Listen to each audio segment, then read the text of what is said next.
Lights, camera, action.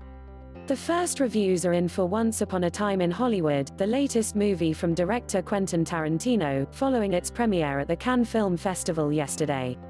The filmmaker's ninth effort, a typically flamboyant take on 1969 Tinseltown prior to the Manson murders, has so far received glowing praise from critics, with The Guardian's Peter Bradshaw deeming it entirely outrageous, disorientating, irresponsible, and also brilliant.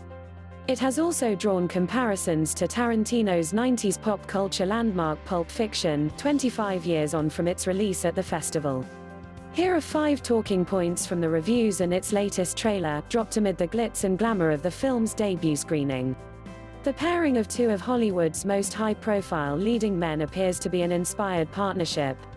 Rick Dalton, played by DiCaprio, is a failing cowboy actor and alcoholic, whose best friend, Cliff Boone, a longtime stunt double, is brought to life by Brad Pitt.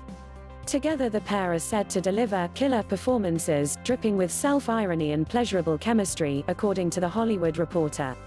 It's hard not to think back to the energy of the previous best pairing in a Tarantino film, John Travolta and Samuel L. Jackson in Pulp Fiction, added time out.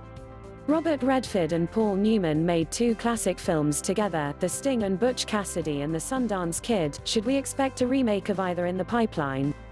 As a spectacularly detailed nostalgic splatter collage of a film paying homage to the lost era of Hollywood, a number of famed movie industry names are dramatized on the silver screen. Rafal Zawirucha plays director Roman Polanski, while Margot Robbie dominates as his wife Sharon Tate, in the months prior to her tragic murder by the Manson family. Prior to the film's release, speculation mounted that the film would revolve around the murderous impact of cult leader Charles Manson upon Hollywood. In 1969, his followers, known as the Manson family, killed 9 people, including the heavily pregnant Tate, while Polanski was filming abroad. One of Manson's young followers, Susan Atkins, stabbed the actress to death and scrawled "pig" on the home's front door with her blood.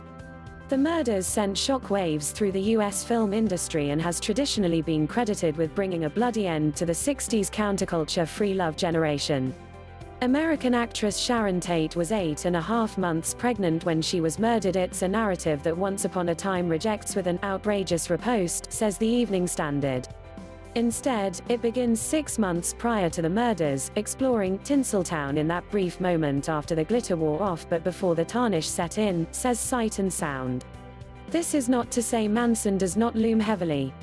One of his songs features in the soundtrack, while the murders act as a shocking curtain closer, states The Telegraph. However, the bloodshed is certainly not the main focus. The exact way it is climactically played out on screen remains a mystery. Tarantino sent a pleading letter to critics asking them not to reveal his approach, but IndieWire's write-up suggests a delicate handling of the tragedy. There's even a late monologue from one of the Manson killers about the fetishization of murder and violence in entertainment. It reads, that registers as Tarantino reducing his most conservative critics to the worst possible caricatures. The trailer shows DiCaprio's character Dalton flaming Nazis on set during a flashback to his apparent glory days.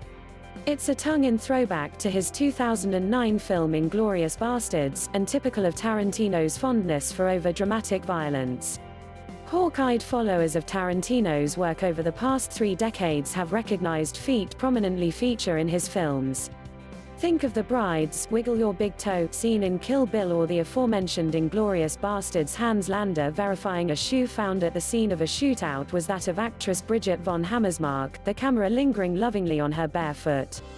An apparent foot fetish? An in-joke?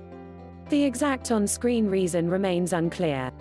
But one thing's for sure, there's plenty of bare feet in Once Upon a Time. And in case you'd forgotten Tarantino's weird thing about women's feet, this movie is here to remind us in a big way, warns The Hollywood Reporter. Or, as Sight and Sound concluded, it's Tarantino's barefoot eulogy to the industry he adores. Once Upon a Time in Hollywood is set to be released in the UK on August 15, 2019. News script taken from BBC. Thanks for watching.